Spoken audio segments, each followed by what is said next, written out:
ಮಳೆ ದೇಶದ ಬಹುತೇಕ ಭಾಗಗಳಲ್ಲಿ ಮುಂಗಾರು ಆವರಿಸಿದ್ದು ಜುಲೈ ತಿಂಗಳ ಕೊನೆವರೆಗೂ ಸಹ ವಾಡಿಕೆಯ ಮಳೆಯಾಗುವ ಸಾಧ್ಯತೆ ಇದೆ ಎಂದು ಭಾರತೀಯ ಹವಾಮಾನ ಇಲಾಖೆ ಮುನ್ಸೂಚನೆಯನ್ನು ನೀಡಲಾಗಿದೆ. ಸ್ನೇಹಿತರೆ, ಹಾಗಾದರೆ ಬನ್ನಿ ಎಲ್ಲೆಲ್ಲಿ ವರುಣನ ಆರ್ಭಟ ಹೆಚ್ಚಿರಲಿದೆ ಮತ್ತು ಯಾವ ಜಿಲ್ಲೆಗಳಿಗೆ ಯೆಲ್ಲೋ ಅಲರ್ಟ್ ಘೋಷಣೆಯನ್ನು ಮಾಡಲಾಗಿದೆ ಎನ್ನುವ ಬಗ್ಗೆ ಸಂಪೂರ್ಣ ಮಾಹಿತಿಯನ್ನು ತಿಳಿದುಕೊಳ್ಳಲು ತಪ್ಪದೆ ಈ ಚಾನೆಲ್ ಅನ್ನು ಸಬ್ಸ್ಕ್ರೈಬ್ ಮಾಡಿ ಹಾಗೂ ಪಕ್ಕದಲ್ಲೇ ಇರುವಂತಹ ಬೆಲ್ ಐಕಾನ್ ಪ್ರೆಸ್ ಮಾಡಿ. ಸ್ನೇಹಿತರೆ, ನಾವು ಕೊಡುವಂತಹ ನೋಟಿಫಿಕೇಶನ್ ದಿನಾಲು ತಪ್ಪದೆ ನೋಡಿ. ಸ್ನೇಹಿತರೆ, ಈಗಾಗಲೇ ಭಾರತದಲ್ಲಿ ನೈಋತ್ಯ ಮುಂಗಾರು ಮಾರುತಗಳು ಸಂಪೂರ್ಣವಾಗಿ ವ್ಯಾಪಿಸಿವೆ. ಸ್ನೇಹಿತರೆ, ಆದರೂ ಸಹ ದೇಶದಾದ್ಯಂತ ಮಳೆಯ ಪ್ರಮಾಣ ಮಾತ್ರ ಒಂದೇ ರೀತಿ ಇಲ್ಲ.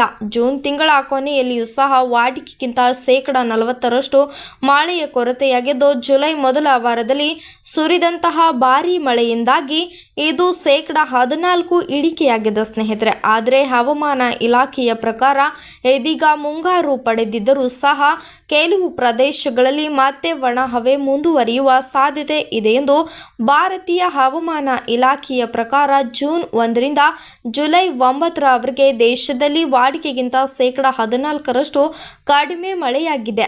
ಈ ಇಡೀ ತಿಂಗಳಿನಲ್ಲಿ ವಾಡಿಕೆಯ 94% ಮಳೆಯಾಗುವ ನಿರೀಕ್ಷೆ ಇದೆ ಎಂದು ಮುನ್ಸೂಚನೆ ನೀಡಲಾಗಿತ್ತು. ಆದರೆ ಇನ್ನು ಜುಲೈನಲ್ಲಿ ಸುರಿಯುವ ಮಳೆಯು ಕೃಷಿ ಮತ್ತು ಜಲ ಅಂಶಗಳ ಮಟ್ಟ ಹೆಚ್ಚಾಗಲು ಅತ್ಯಂತ ಪ್ರಮುಖ ಪಾತ್ರ ವಹಿಸುತ್ತದೆ. ಸ್ನೇಹಿತರೆ, ಜುಲೈ ಆರಂಭದಲ್ಲಿ ಮಹಾರಾಷ್ಟ್ರದ ಮುಂಬೈ ಸೇರಿದಂತೆ ದೇಶದ ಹಲವೆಡೆ ರಣ ಮಳೆ ಸುರಿದಿದೆ. ಭಾರೀ ಮಳೆ ಪರಿಣಾಮ ಮುಂಬೈನ ಜಲ ಅಂಶಗಳ ನೀರಿನ ಸಂಗ್ರಹ ಮಟ್ಟವು ಏರಿಕೆಯಾಗಿದ್ದು ನೀರಿನ ಆತಂಕ ದೂರವಾಗಿದೆ. ಸ್ನೇಹಿತರೆ, ರಾಷ್ಟ್ರ ರಾಜಧಾನಿ ನವದೆಹಲಿ ಸೇರಿದಂತೆ ಉತ್ತರ ಭಾರತದ ಕೆಲವು ಭಾಗಗಳಲ್ಲಿಯೂ ಸಹ ಭಾರೀ ಮಳೆಯಿಂದಾಗಿ ಜಲಾವೃತ ಮತ್ತು ಸಂಚಾರ ದಟ್ಟಣೆಯ ಸಮಸ್ಯೆಗಳು ಸಂಭವಿಸಲಿದೆ. ಸ್ನೇಹಿತರೆ, ಆದರೆ ಬಿಹಾರ್, ಪೂರ್ವ ಉತ್ತರ ಪ್ರದೇಶ, ಜಾರ್ಖಂಡ್, ಪಂಜಾಬ್, ಮಹಾರಾಷ್ಟ್ರದ ಮರಾಠವಾಡ, ಕೇರಳ ಮತ್ತು ಕರ್ನಾಟಕದ ಕೆಲವು ಭಾಗಗಳಲ್ಲಿ ನಿರೀಕ್ಷಿತ ಪ್ರಮಾಣದಲ್ಲಿ ಮಳೆಯಾಗಿಲ್ಲ. ಈ ಭಾಗಗಳಲ್ಲಿ ಮಳೆಯ ಕೊರತೆ ಮುಂದುವರೆದಿದ್ದರೂ ಬಿತ್ತನೆ ಕಾರ್ಯದ ಮೇಲೆ ಪರಿಣಾಮ ಬೀರಿದೆ. ಸ್ನೇಹಿತರೆ, ಈ ಭಾಗಗಳ